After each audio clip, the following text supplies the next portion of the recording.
Hello, my name is Annette DeLu, and you are listening to The Heart of You.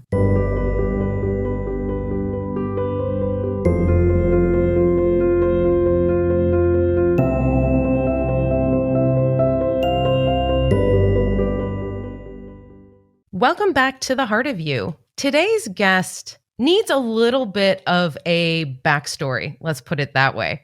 So, Tracy Fance is one of my original mentors as I started embarking on this big, beautiful journey into the Akashic Records.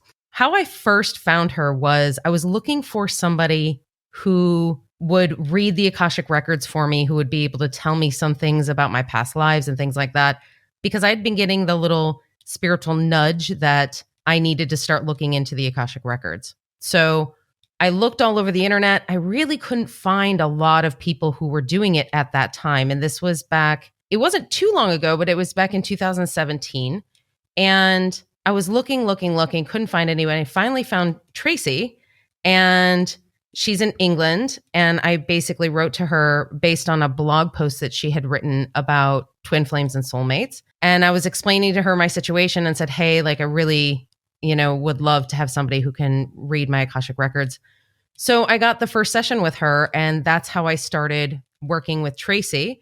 And then fast forward a few years, and all of a sudden I get an email from Tracy saying, hey, I'm doing an Akashic Record training.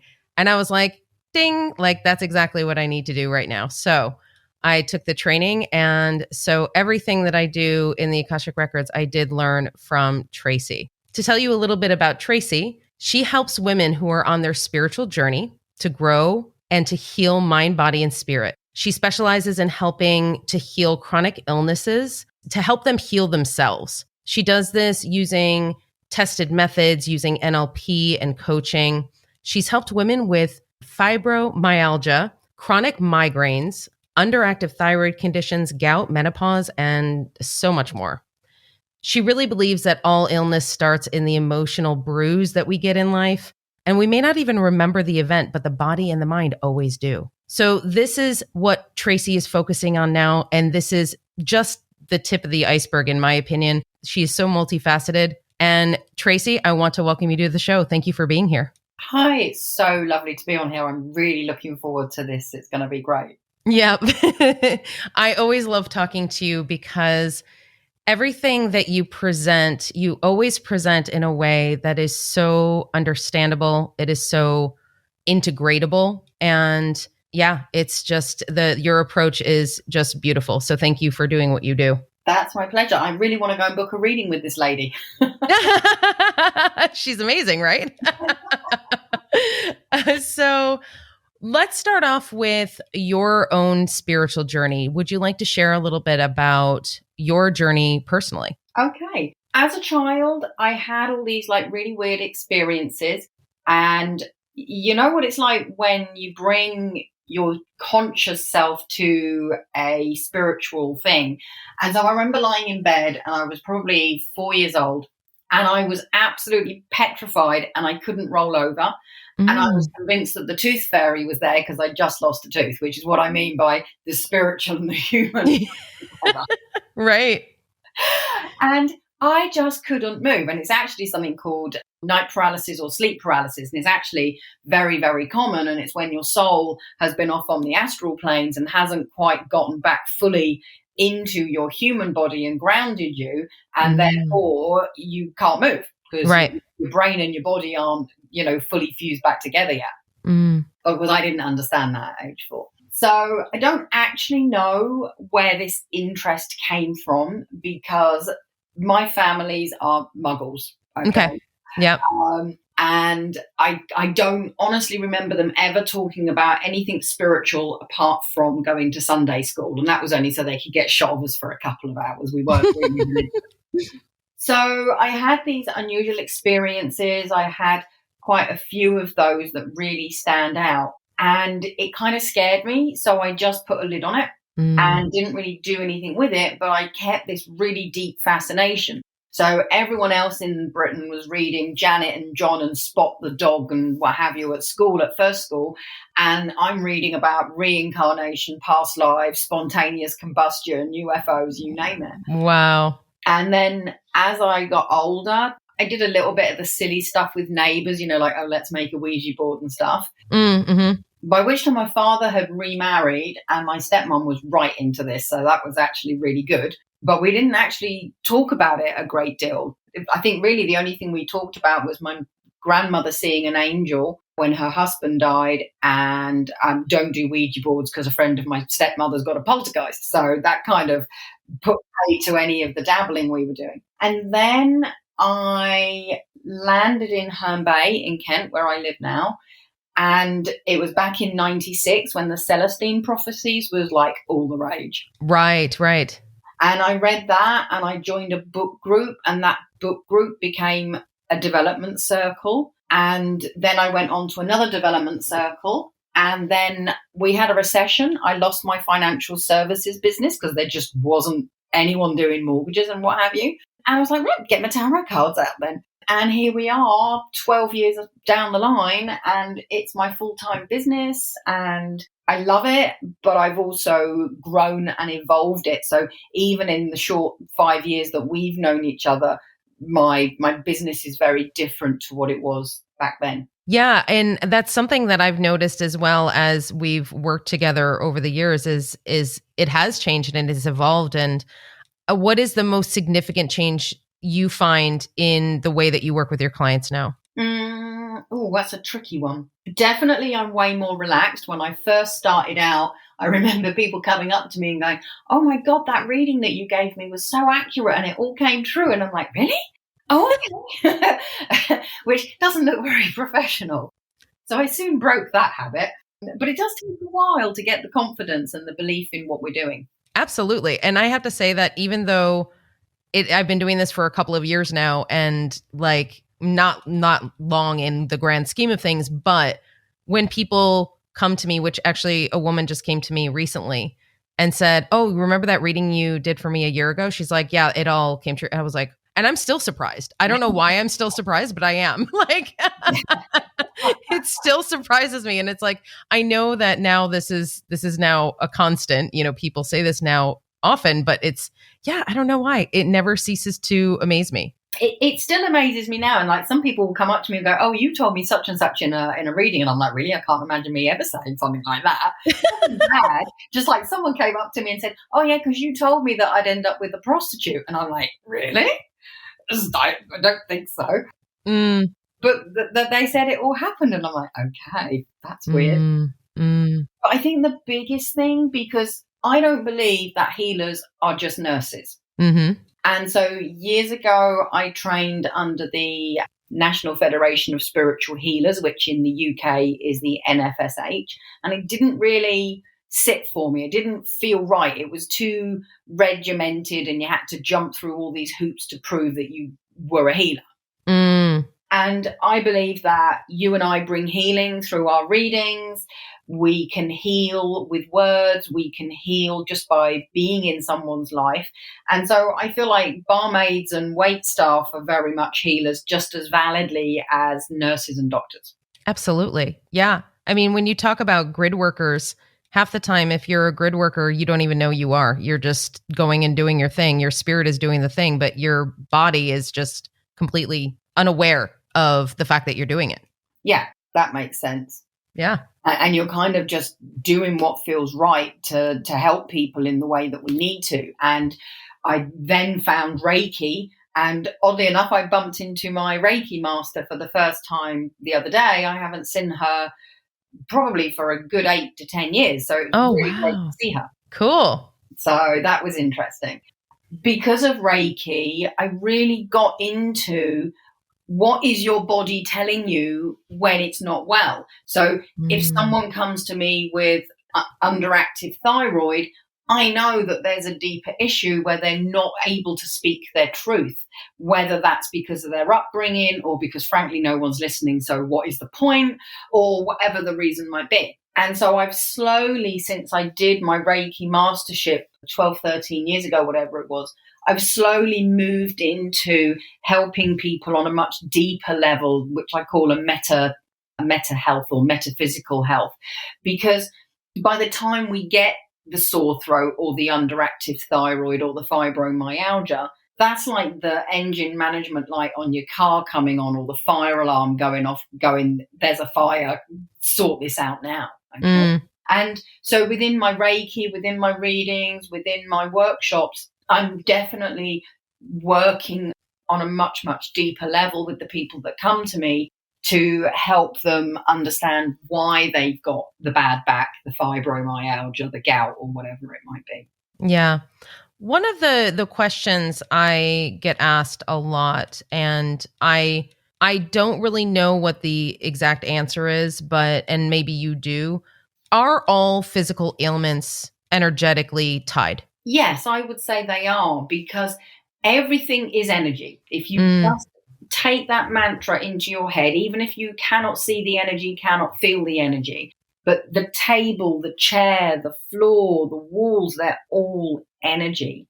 And so when we are thinking stuff, and this is the bit where people really struggle, because 95% of what we think about in a day, we're not even aware we're thinking.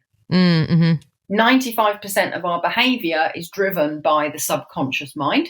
Right. And the 5% that's coming from the conscious mind is more likely to be the I'm hot, I'm cold, I'm hungry, I need to sleep, they're attractive. That's like all consciously driven. So we might see someone with a new car, like a good friend, and we're like, oh, that's amazing. I'm really pleased you managed to get that new car. You so deserve it. But there might be a bit in your subconscious going, yeah, great. Why can't I have a new car? Oh, it's all right for them, And it creates a story in the back of the brain. Yeah. Most often we are not aware of, but that story will sit there and fester, and it gets added to all the time. And then at some point, when your brain has come up with a real mess, that's when you'll get the illness, because that energy that our thoughts have created within us is basically toxic. It's poison. Yeah. But because we don't know we're doing it, we can't stop ourselves necessarily doing it. We can change certain things. It's about having a self-awareness so that we can work on ourselves regularly. Yeah.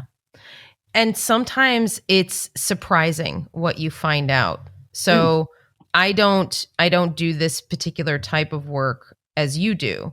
I did a little inner child meditation yesterday, and that was just something very simple. So was connecting to my inner child, and it was regarding my twin flame. And here I am in my conscious self thinking, oh, everything's fine. Like I feel comfortable with, what's going on, even though he's on his journey. I'm on mine. It's cool. Like I'm good. And I checked in with my inner child, and I was imagining, both my inner child and his inner child, like in the same spot. And she just looked at him and pointed, and she's like, I do not trust you. And I was like, whoa, where did that come from? So like that, like when I haven't done like deep work in that realm, like I've done some with you and with my other coaches, but on my own, I haven't done that work. So it's like, it's powerful when you're able to figure out like, hey, your subconscious is saying something so different from what you think you are. Yeah, absolutely. Yeah. I'm without breaking client confidence, and I'll change some details, even though, I get my clients' permission to use their stories.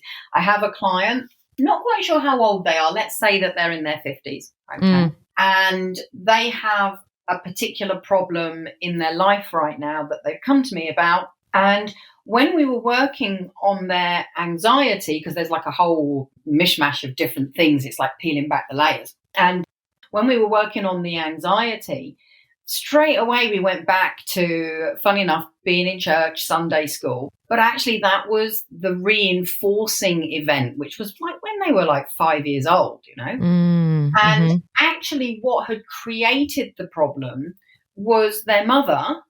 And this is not to beat up parents, because parents are doing a cracking job. But mum had gone on about stranger danger, don't talk to strangers, be careful, being, a good parent. But the little girl is like, yes, mummy, okay, mummy, yeah, no problem. But her brain was like, so what am I meant to be scared of? Oh, right. And because nothing actually happened, her brain created anxiety because it's constantly looking around going, so who am I meant to be afraid of? Where's the boogeyman? Is it that person? Is it that person? And something must have happened in church that just kind of brought it all together. And Mm. they've had anxiety ever since. Wow. And it's something as simple as that. Yeah, absolutely. Because if you think like a little 3, 4, 5 year old, they just don't see the world the way that we do. Mm-hmm. And I've got another client, their mum took them to nursery school. And in England, you can go to nursery school. It's probably much younger now, but back in our day in the 70s and 80s, you could go at like 2 or 3 Mm-hmm. and you would go to nursery before you started proper school. This child was happily playing and mum left. And actually, having talked to some nursery staff recently, they said, actually, we actively encourage the mothers to get the kids busy and then to do a runner and not say goodbye because it just makes them kick off and get upset. Right. So this kid eventually like turns around and mum is nowhere to be seen. And they just had a meltdown. And now fast forward to their 40s and they have abandonment issues because their mum abandoned them when they were 3. Wow. But mum was doing what she was told in all likelihood, Right. you know? And this person's got some mental health issues going on. They've had some physical problems. They've had a few things that they've come to me with. And some of it is really more behavior based that we're working on right now. But it all stems to that event where they just, nothing was explained to them. They didn't know what was happening. And then they felt abandoned by their main caregiver. Mm-hmm. And so, you know, that 2, 3-year-old self saw that completely differently. Right. Now, potentially, mum could have done the, right, darling, I'm going now, I'll see you later. And they could have had a meltdown and they could have had a problem now because mum did tell them. So, you know, you just don't know what is right and what is wrong because it's all about how the recipient is creating that story in their head. Right. And because we do choose our parents and our experiences that we have with them based on our soul contract, based on what we want to experience in a particular lifetime, how much of this do you feel would happen anyway? Meaning that if it wasn't that particular incident, it would have been another incident that would trigger that wounding so it would come up to be healed. I agree with you that, you know, we choose our families for a reason. We choose that environment that can give us the best opportunity to sink or swim because there's no guarantees that, you know, like I was born into a family where I was highly criticized. And that made me a perfectionist for many years because I was always trying to achieve this perfection so that I would feel loved and not criticized. I was never ever going to find that because it doesn't actually exist. It's not a tangible thing. It's not like trying to get an A in English. Right. And, you know, potentially I could have ended up a wallflower where I wouldn't say boo to a goose, or I could have become an absolute extrovert and a rebel and gone to hell with everybody because I'm just going to do what I want because, you know, I can't live up to your standards, so sod ya. And initially I did do the wallflower bit. I did do the I'm not good enough, I'm not worthy, and didn't have the confidence. But once I moved away, I was actually then able to change that. Right. And so my mother actually says that I was born age 16 because I've always been an old soul and I learned I had to be independent very early on. Interesting. So then ultimately you separating yourself from that energy was what allowed you to sort of create the energy that you wanted within your life? Yeah, absolutely. Okay. I could become the person I wanted. I could get objectivity because when you've got someone dripping in your ear the whole time, even if it's not meant in a bad way, you know, even if it's just like, oh, darling, if only you could be as good as your brother at football, or oh, if only you was good at art like your sister, why aren't you better at art? You know, and parents mean well when they do that sort of stuff. They think that they're firing you up and making you competitive, but sometimes people end up just going, well, I'm clearly not as good as my sister, so I'm not going to bother. Right. And so by having that space where you don't have that background constantly reinforcing the stuff that isn't working for you, it allows you to change and be who you want to be. And that might be that you go to university. That might be that you move to the next town. So you're not a million miles away, but you're not living in the family home where you're in this box that you've been in all your life. Right. And I think that it feels like it goes for pretty much any relationship that you would be in that would be giving you sort of that negative reinforcement without even realizing they are, or if it's a toxic environment, that actually removing yourself from the environment is the first step to actually healing that, right? Yeah, absolutely. And, I read for a guy last week and he's going, do you think I should start dating and maybe get on Tinder or whatever? And I went, really? He went, yeah, I'm not sure either. I went, you are in such a mess from your last relationship and it's not even been a year. Would you really want to dump that on someone else? And he went, yeah. He knew in his soul that it wasn't right, but it's a distraction technique. Sure. And I said, look, you actually have to face the emotions of your relationship. You have to face the hurt that they've caused you. You need to process that and heal and grow into this person that you really have the potential to be. And actually, you won't attract another narcissist. But because they've been a people pleaser all their life, because they learned that made life easier, even if it didn't make them happy, they attract people in that want that person in their life. So for them having a year out of dating, if not a bit longer, it gives them chance to not be that people pleaser and to redefine their boundaries and to put their needs first. And then they'll attract in a different energy because, like we said earlier on, everything is energy. Right. So if you're sending out that bat signal, if you like, of I'm not good enough, I'm not worthy, I'll just bend over backwards to do whatever you want, even if it doesn't make me happy, that other soul picks up on that energy. Yeah. And so then you end up with the people that are the takers and the narcissists and the people that want everything their way. They are not going to respond well if you suddenly have an epiphany and decide you don't want to be that person anymore. Exactly. They're not going to get anything from you. Right. So actually, it's easier to do that when you're single than it is when you're in a relationship. And if you're making any changes and you're in a relationship, you need to know that you're going to have the support of that person that you're in the relationship with.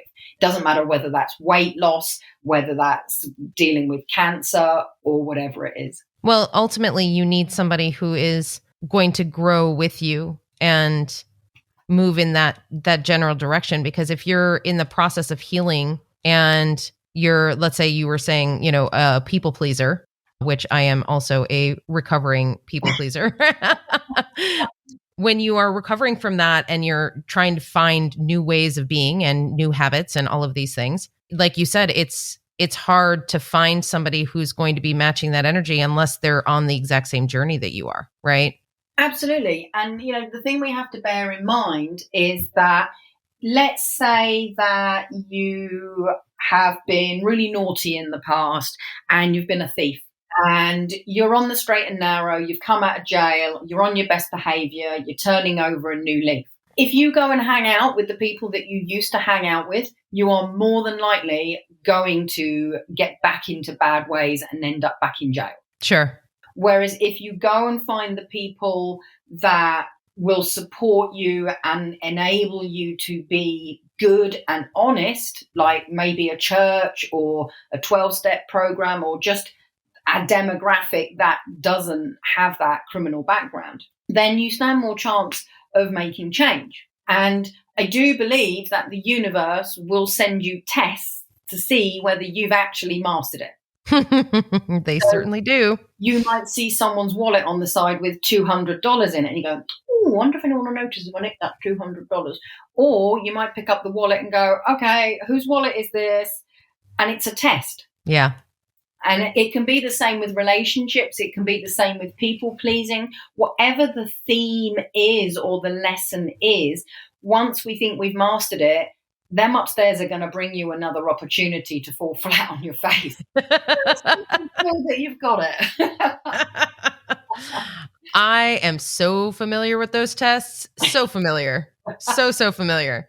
And it's gotten to the point now where sometimes I do fall for it, because if it's something different that I'm working on that I haven't had that test before, sometimes I won't realize it's a test, but occasionally they'll give me those same tests just to kind of see where I am. And I see it and I'm like, nope, I see you. You're testing me. I'm not falling for it this time, you know? Good, well done. It's not easy, we're being very simplistic here, and even just giving up smoking. You have Mhm. a couple of drinks, and someone goes, "Do you want a cigarette?" And you go, "Yeah, all right." And then afterwards, you go, "Oh, I've given up. I was doing so well." So we are simplifying it. It's not always that straightforward, but then that's why there's people like you and I on this planet to help people with that journey. Yeah. Well, and I mean, even taking smoking, for example, as you just brought it up, like I continually would do that. Like when I was smoking, I would, be out with friends, even though I'd quit, have a couple of drinks and it's like, oh, yeah, I'll have a cigarette. Or if I was in deep, deep grief, then I was like, oh, that's it. I have to go buy a pack. Mm. And it wasn't until I got to a certain point in my healing where now it doesn't matter if I'm hanging out with people or smoking or not. Like I have zero desire, like Mhm. none whatsoever. Yeah. So when you're working with people in this healing journey and you're helping them to not have these little engine lights go on in their body, how do you know when the healing is enough to prevent a particular illness? That's a really tricky one because there's generally lots of layers. But I do listen to a podcast by two ladies that call themselves the psychic teachers, and they've been fantastic. I've been listening to them for the last 10, 12 years. And one of the ladies, her husband was a cop and he got shot in the line of duty. And they're now divorced, but only recently divorced. And she says, there was a point where I could not talk about that particular time of my life without getting that lump in my throat and wanting to cry. Right. But she said, now I can talk about it and I don't get that lump. Yeah.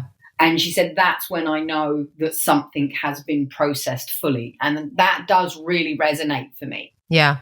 And people aren't going to like this, but really we're a full-time maintenance job. You can't just go and sort one thing out and then think you're going to be perfect for the rest of your life, because the brain is constantly telling us stories. It's not so bad in the UK because we don't have the same adverts like they do in the US for all these medical products and medical tablets and what have you. Yeah. Oh my God. It's insane. Like, and now that I live in France, it's so nice not to have that, it's nice not to have that constant bombardment.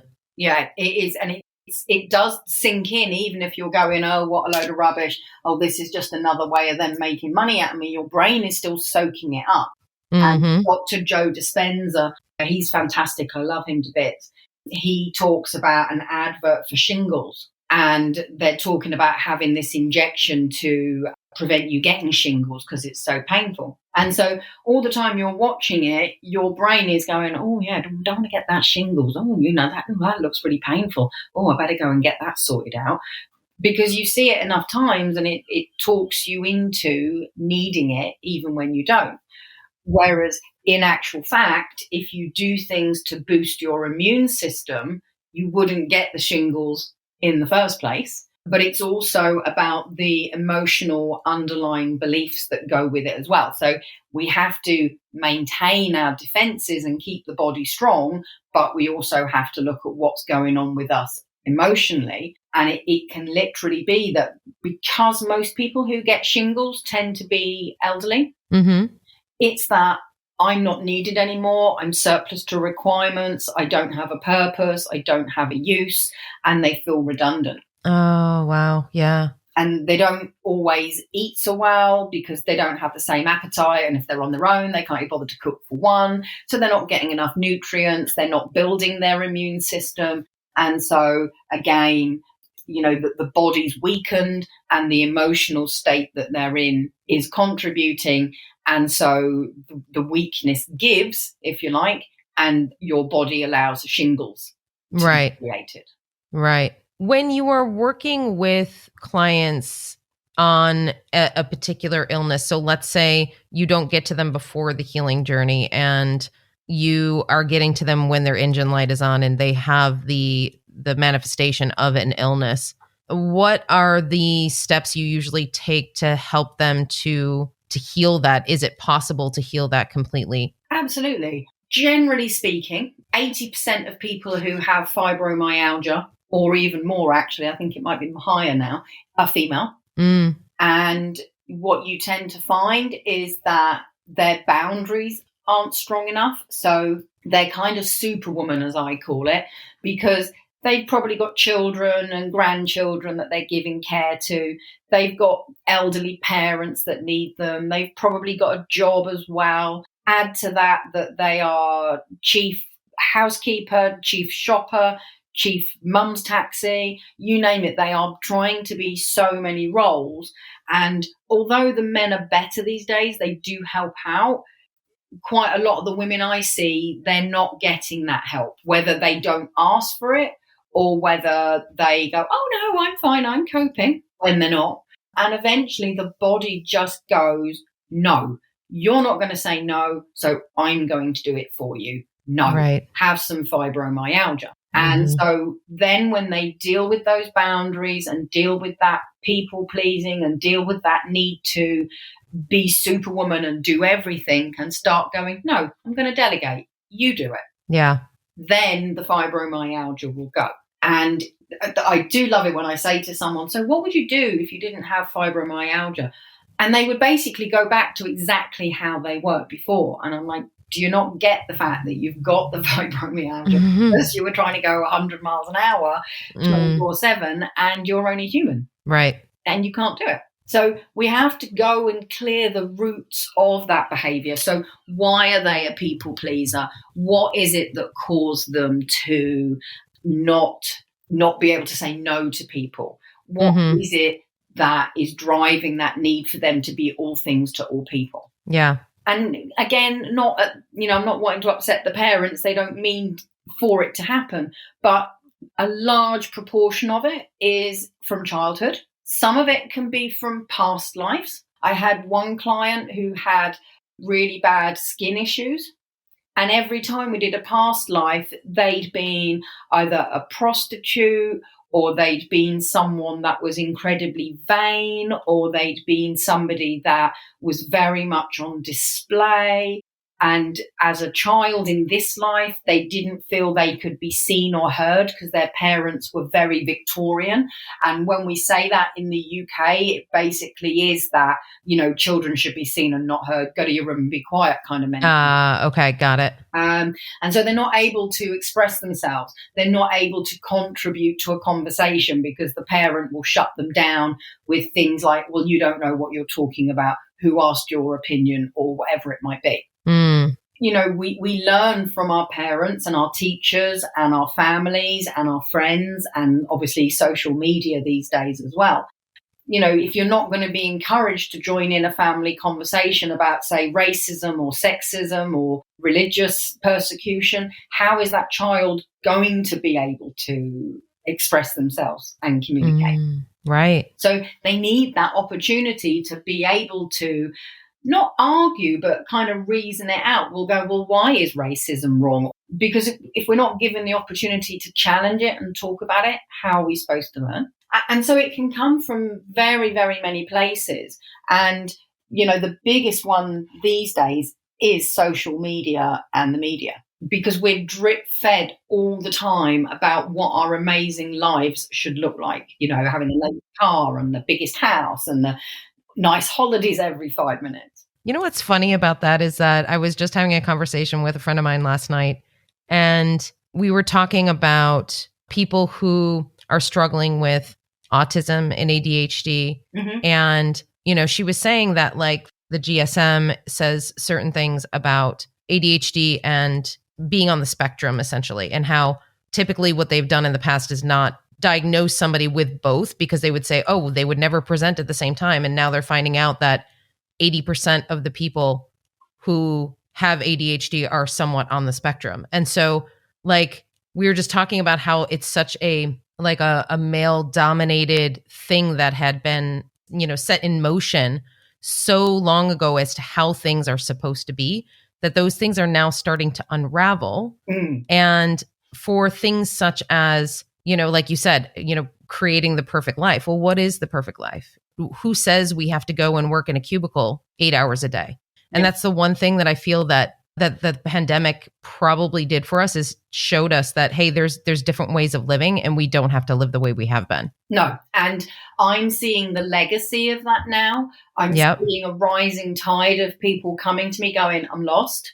And when we drill down into it, it started in lockdown, but it was only when we went back to normal, in inverted commas, and something inside their souls going, I don't like this. I don't want to be doing this. But because we were going 100 miles an hour in a rut before lockdown and hadn't got the time to sit and think and go, actually, do you know what? I hate my job. I don't want to do this. I Yeah. hate my relationship. I need to get out of it. And Right. so the world came to a screeching halt, and we didn't have anything else to do apart from make banana bread or sit and think. And so people now have tried to just pick up where they left off, and it doesn't fit them. And it's like, oh, what am I going to do? Mm-hmm. And for some of those people, it's completely about reinventing themselves. Mm-hmm. For some people, it's about fine-tuning what they've got because they're not a million miles away from where they need to be. It just doesn't quite work for them right now. Right. Right. But again, that's a karmic thing as well, because there's a lot of people that aren't doing the work they are meant to be doing. And lockdown has helped them to see that. And now it's like, oh, so what is my purpose? What am I supposed to be doing? And so it's an opportunity for them to get on the right path and get off the wrong one. Yeah. And how much of this do you feel has to do with the soul path and the life path, in terms of illnesses and basically the universe and your body saying, hey, you need to stop because we're course correcting for what you're meant to be doing? Absolutely. Yeah. It's like your sat nav going, turn around in the road because you've gone past your turning. And, the universe is doing exactly the same. Yeah. Because we get in ruts, and I don't know about you, but I certainly read for people where I go, your relationship's not good, is it? No. Do you think, like you should leave because it just doesn't feel like it's going to give you what you want? But they'd rather stay because of the house or the kids or the lifestyle or the money. And it's like, they're not good reasons to stay. Yeah. Or they might be too anxious about leaving and going to get another job. Well, what if I don't like it? And I'm like, well, you don't like what you've got. So what is there to lose, Yeah. I can be quite direct with my clients. I don't see the point in just, mollycoddling and telling what they want to hear. Totally. It is about breaking that fear and going and doing what we want, going to find something that does make us happy or potentially could make us happy.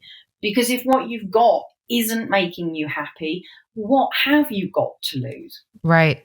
Well, and often I find that the place where I like to look with clients is that space of the unknown, because to me, I feel like that's the hardest part for all of us. Yeah. Because if you leave that relationship or you leave that job, but you don't have something else lined up, to replace it, you have to sit in that unknown of, oh gosh, Yeah. what now? But the thing is that, I find that when I do that, and it's hard to do, it's absolutely hard to do, but when I do that, that's when the universe has the space to bring you something that is really aligned for you.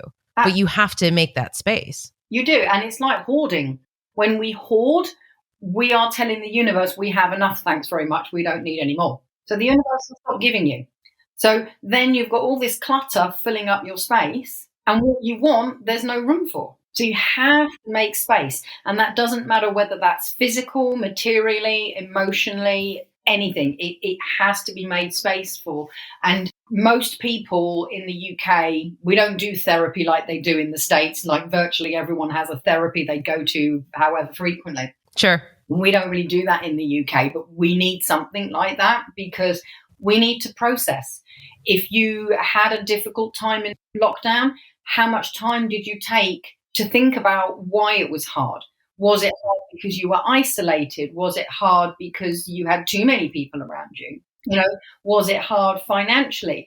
But that creates an emotional backlash. And when we just kind of put a lid on it and go, glad that's out the way, it's no different to putting on those Spanx knickers that you wear to hold the fat in so that you've got a nice silhouette. That Uh-huh. goes somewhere. It doesn't just disappear while you're wearing those knickers. And Right. same with your emotions. If you keep pushing them down so they internalize, they will come back to the surface, and they're more likely to come back as depression, mental health, anxiety, cancer, fibromyalgia. Most of the immune system issues are down to the fact that you've just overloaded your system and it's just gone no. Yeah.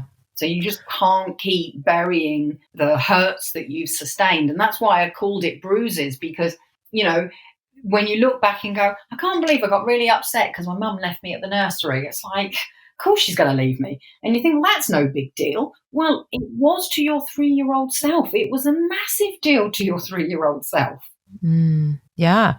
And, you know, that client didn't even remember that actually physically happening. It was only when we were working that we found the root of that, and they were really blown away because it was so impactful, yet they didn't consciously remember it. So then after they remember it, what happens then? So is it just the remembering of it that allows you to release it?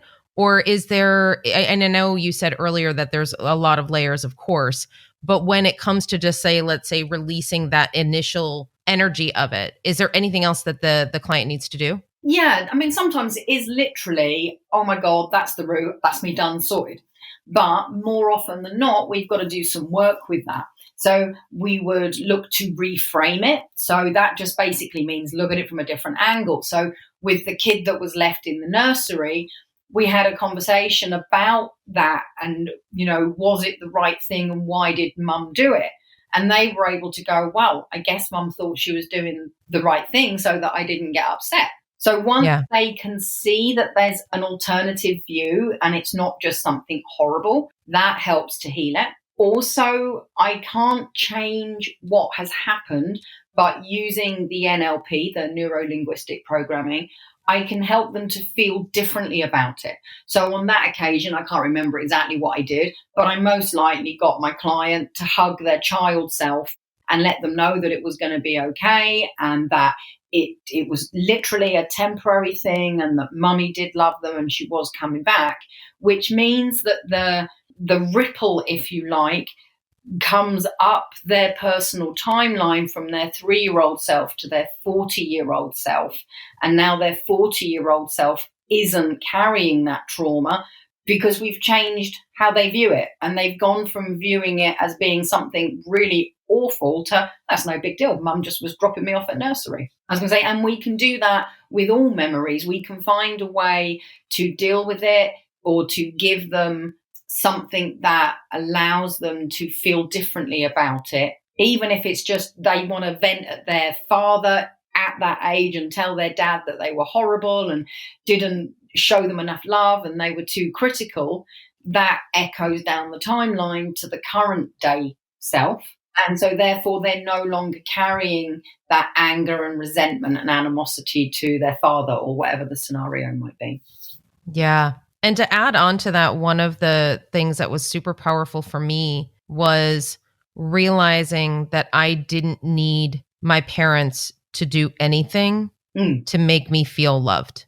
Absolutely. So me in my adult self now, knowing that my parents did the best that they could with what they had and the trauma that they were dealing with and all the things that they were doing.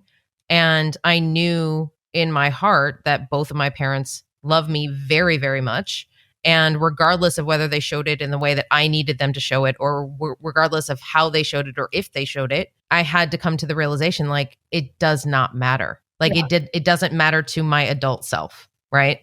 Because, you know, let's say you're at the school gates. This is a nice, easy way to illustrate it. You've got 2 mums at the school gates waiting for the kids to finish, and they come running out. The first child goes up to the mum and goes, Mummy, I got a D. And she's like, you got what? I got a D in maths. Oh my God, darling, that's amazing. Let's go to McDonald's, because over here, that's kind of how you treat your kids. And poison them. And so they wander off, and the other kid's going, Mummy, Mummy, I got a B. And Mummy's like, that's really great, darling. I'm sure you'll get an A next time, right? Let's go home. Yeah. So child 2 is like, well, hang on a minute. My mum doesn't love me because she didn't tell me how amazing I was and didn't take me to McDonald's. And I'm not good enough because she didn't feel happy that I got a B. Now, the first child might have dyscalculia, or they might just really struggle with maths, and a D for them is a real improvement. Right. You really don't know what's gone on with that kid. And, you know, to be honest, mum might not even have been listening. McDonald's must just be her way to shut the kids up. You know, it could be anything. We really don't know. Right. With the second child, mum might have thought she was really being encouraging and going, oh, that's amazing. I'm sure you'll get an A next time, thinking, you know, it's going to push them to do better. Yeah. But that isn't how the kid received it. And so for the rest of its life, that kid is, I'm not good enough because I didn't get an A. I've got to do better and go further so my mummy will love me and take me for McDonald's. But then the McDonald's will get replaced by whatever else. And, you know, if everyone else around you hugs their kids, but your mum and dad don't hug you, it's likely that your brain will go, my mum and dad don't love me because they don't hug me. Everyone else's mum and dad hug them. But it might just be that your mum and dad aren't very demonstrative or not in public, or they only hug you if you're hurting. And that in itself can be dangerous because sometimes when people learn they only get affection when they've fallen over and hurt themselves or they're ill, they'll start being ill even when they're not because they want the attention. Right. Yeah, absolutely. And that goes the same for drama. Like if you feel like you get attention when you bring drama to something, you're basically making a big deal out of nothing. You're not even tapping into your own emotions necessarily, but you're saying, oh, like if I make a big deal out of this to mom and dad, they'll pay attention to me. Absolutely. Yeah. And children that are emotionally abandoned by their parents, they are the ones that will be most likely to play up because they want some form of attention. And if they only get it when they're naughty, then that's what they'll do. And there might be a reason for that. It might be that mum and dad are working 3 jobs and are exhausted, or there might be a younger sibling that needs more time and energy, or maybe there's a sick parent or a sick sibling or whatever it might be. And so this child is left to their own devices until there's a problem, and then the parent's parent. It's very easy for it to happen, and it's not intentional a lot of the time, but that emotional neglect can actually create things like ADHD because that child isn't getting the physical and emotional support they need on a daily basis. So they become what we call dysregulated, which just means they're in fight, flight, and freeze 24/7. So they're just so amped up that they become unable to focus. They can't have a conversation without going off at tangents. They can't sit still in a classroom because they just physically and mentally can't do it. But the good news is that can all be sorted out. When you are talking about, so going through the coaching and the NLP, and you were talking earlier about like, you know, of course, therapy does wonders, that type of thing. When it comes to marrying that with the energetic aspect of getting that energy out of the body, how important is it for you when you're working with your clients to pull that energetic piece into it to be able to clear that out of the body? It's really, really important because once the debris, as I call it, is taken out of the body and we've done all those other processes, that helps it to no longer be a problem. And there's a great book by someone called Bessel van der Kolk, and it's basically your body keeps the score. And so everything that happens to us leaves an imprint on the body, and we have to get that out of the body. Yeah. And so if there's pain from the fact that you got totally embarrassed in your reading class at school because everyone laughed at your reading because maybe you were nervous and you stumbled over the words, by the time you finish, you're like, that's it. I'm never ever doing public speaking ever again. And you're traumatized from it. Yeah. That sits in the body, even though you've forgotten about it because it was donkeys years ago and all you know is you don't like public speaking. And so we have to clear that debris. And so when I worked with the person who'd got gout, the problems that we had, all the debris was in their big toe, which is the most common place for people to get gout. But interestingly, it linked to the root chakra, which also governs the legs. And so when we cleared that emotional debris away and reframed the memories that were at the root of it, the gout went away and their chakra energy in the root chakra changed to reflect the fact that we had done some healing there. And so what I do when I'm coaching is I'm working very much on the emotional debris, but they've come to me because they've got the physical issue. And that's when they've sat up and taken notice. Sure. And so I normally really try and advise my clients to journal the stuff out of themselves as it happens. So if your boss upset you, go and sit in the park at lunchtime or in your car and just reflect on why your boss upset you. Was it really your boss upsetting you because he criticized something? Or is it the fact that you had really hypercritical parents and every time someone criticizes you, you're back there with your mum and dad telling you basically you're not good enough? Right. And we call that triggering. Okay. Yeah. And so a lot of people are actually being triggered by stuff. It could be a partner, it could be a colleague, it could be anything, anyone. But they're so busy looking at what's actually triggering them, but they're not looking at what created it. And so it's a really great idea to look at the things that upset us and the things that hurt and identify where that actually comes from. And, sometimes you might need help with that, which is where I come in. But you can do a lot of that stuff for yourself. Yeah. Well, and it's funny because you and I were talking a little bit before the podcast. And yes, like getting help is so important because sometimes, yes, you can do it yourself, but sometimes you can't see. Yeah. Sometimes there are things in blind spots that you have that you really can't see. And especially if it is a place that you are stuck, because if you're stuck, there's a reason why you're stuck and there's a reason why you have a fear or whatever it is that's keeping you stuck. And your body and your subconscious mind is going to do everything it possibly can to make sure you do not address that thing. Absolutely. And, if like some of my clients where you don't even remember that memory because it's past life or because it's so far back in this life that it's in your subconscious memory, then you need someone to help you find that. Yeah. Otherwise, you're just going to constantly be looking for something that isn't there for you to find. So sometimes you have no choice but to work with somebody to help you find the missing pieces. Yeah. For the last question is sort of a two-part question because I have clients who have asked me this before. And then also there are some elements to this that I don't necessarily know how to navigate. And that is when somebody says, oh, like I have this ailment, can you just tell me how to, make clearing statements, or can you just give me clearing statements so I can heal this, right? I just want to heal this. Can we clear this? I just want to heal this. And it's like, okay, so just doing a clearing statement doesn't necessarily clear it. You can clear energy all you want. That's fine. But if you're not getting to the root cause of it, it's always going to come back up. Absolutely. So how do you help your clients when they're in that space of, maybe I don't really want to do the work. I just want you to clear me. First of all, they have to do the work because it's not going anywhere.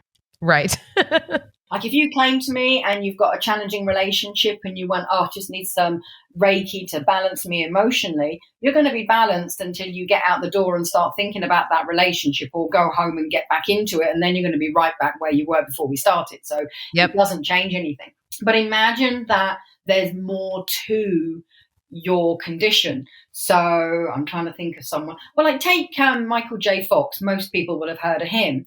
He was diagnosed with Parkinson's back in the 1990s. And he's done a lot for people with Parkinson's. He's raised the profile, he's raised money. So did Christopher Reeves, who played Superman. So it may be that he needed to help raise the profile of spinal injuries or get more research being done to help find cures for it, like stem cells and things like that. And so it may be that your soul mission, your soul purpose is to do something much more profound with your health issue. And so therefore you've got to achieve that before it's going to go. Right. But there'll still be work that you need to do that is creating that health issue in the first place. So Over here, we had a lady that was a TV presenter. She raised millions of pounds before she passed away from cancer. And she really raised the profile. And she did actually make a big change to the cervical smear test procedure in the UK because she was only in her 20s. So she was too young to be screened. And then she got cervical cancer and died. And so she really revolutionized the NHS over here and the way they deal with us women. And potentially, if we could have gotten to the root of what was going on with her, and the cervical area is all about your sexuality and reproduction and giving birth to creativity and ideas. And so I'm hazarding a guess that she had some issues around that. And if we'd have been able to work and clear those, she could have still raised the profile, but she could have still been here. Oh, that's interesting. Okay, because I was going to ask, like, do you think that it was part of her soul contract and what she came here to do would be to have cancer and die from it in order to affect that change? But what you're saying is that she probably could have done it without having to die so soon. Absolutely. Wow. Okay. There's a really good book by a lady called Anita Moorjani, Mm-hmm. and her book is called Dying to Be Me. And she was stage 4 lung cancer in a coma. She had an out-of-body experience and realized that all the conflicts about the way she'd been raised needed to be resolved because she was trying to be too many things. So she came back in the body, woke up, checked herself out of the hospital, went away and worked on her beliefs about who she was.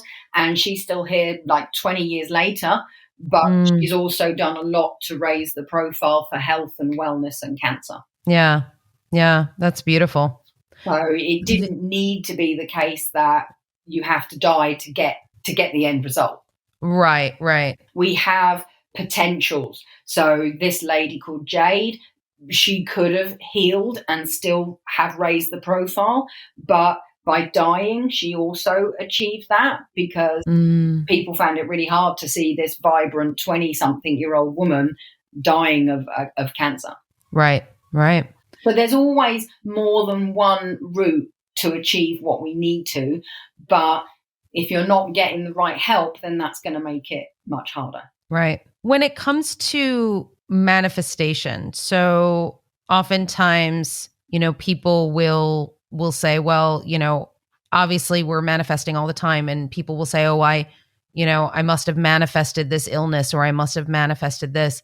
How much do you sort of put into the manifestation of illness based on what you were saying earlier, like the fact that, in the US, there's all these drug commercials and everything else? Like, how much of it is, in your opinion, like manifestation that we're actually creating this because of what we're exposed to versus what is energetic and what is underneath the surface? Okay, so when we live in fear, like let's say if one of my mothers had breast cancer, or like Angelina Jolie, she had her breasts taken off so that she didn't get the breast cancer. Now, that fear of having that breast cancer because the women in your family have had it, that in itself is enough to lower your vibration, create imbalance in the body, and allow for the emotional toxicity that she had in her life to manifest in some way. If she was going to get breast cancer because it's genetic, she would have had it.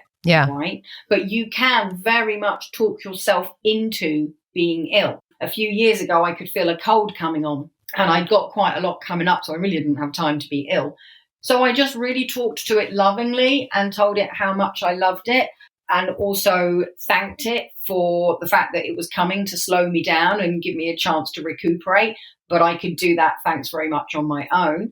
And so I had early nights, I meditated, I gave myself some love, and the cold never manifested. How cool. All right. Whereas if we go, oh, I've got a cold coming. Oh, God, I feel really rough. Oh, I'm going to be awful tomorrow. Your body is going to listen to that, and your brain is going to take it on board, and it's going to create that epic cold because you've told yourself that you're going to be well. Right. I have had this conversation since I moved to France with various different people, and I still don't know the actual answer yet. But, people always talk about how thin people are in France. And that's kind of a misnomer at this point. You have all beautiful body types and sizes here in France, as well as, you would anywhere.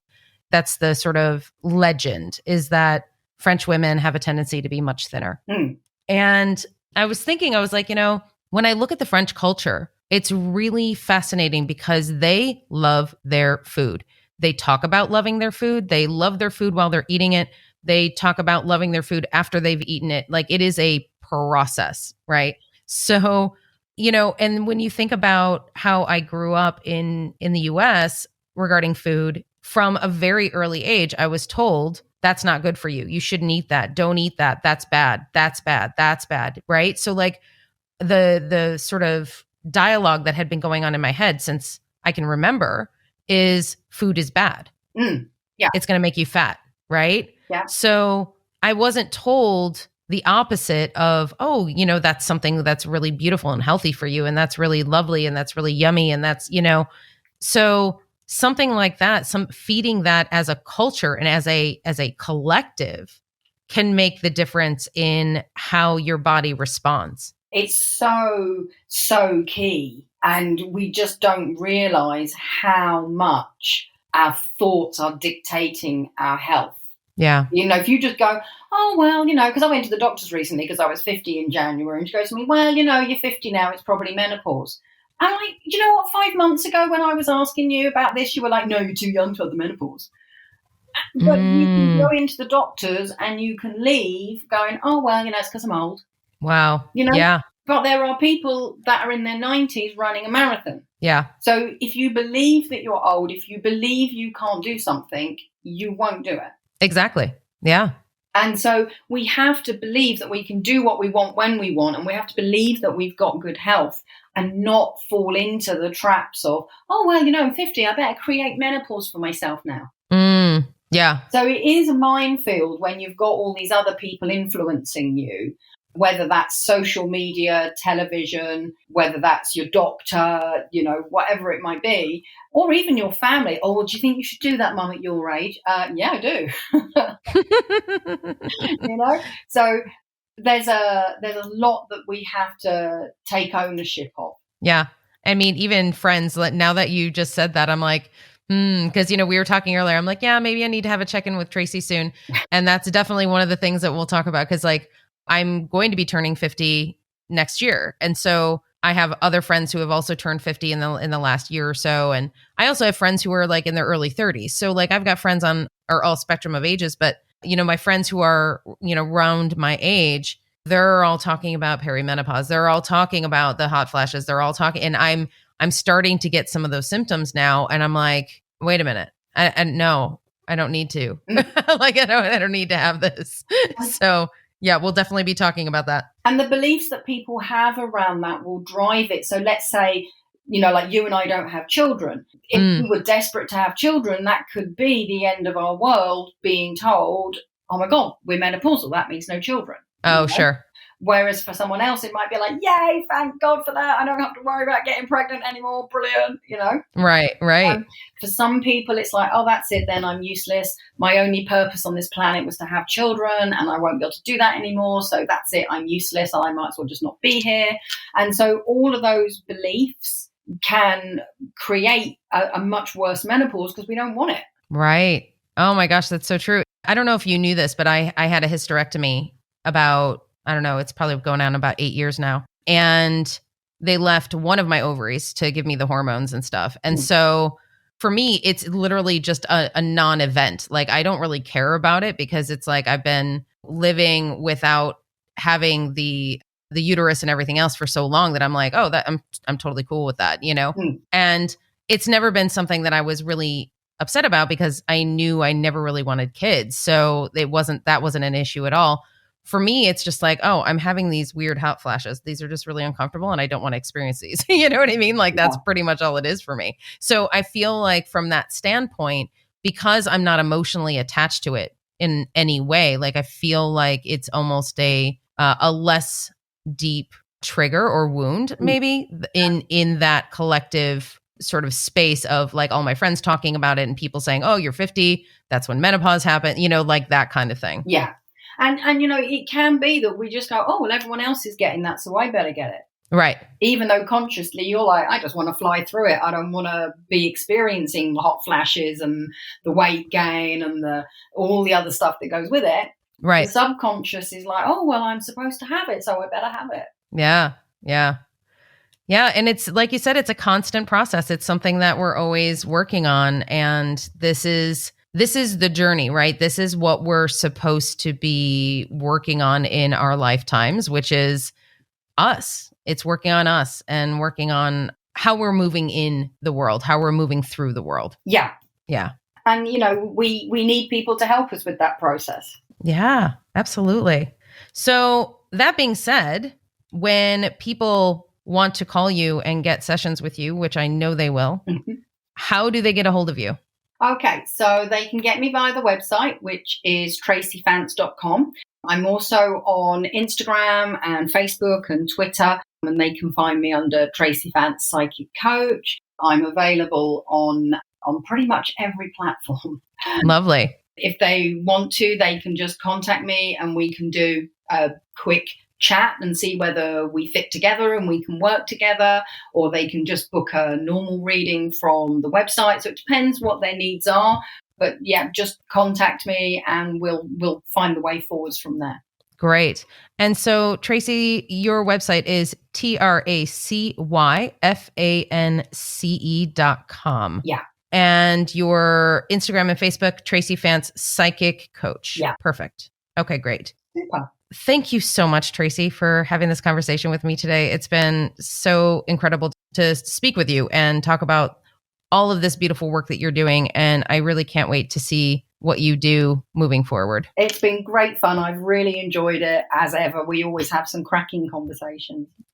Absolutely. Absolutely. Amazing. Thanks so much.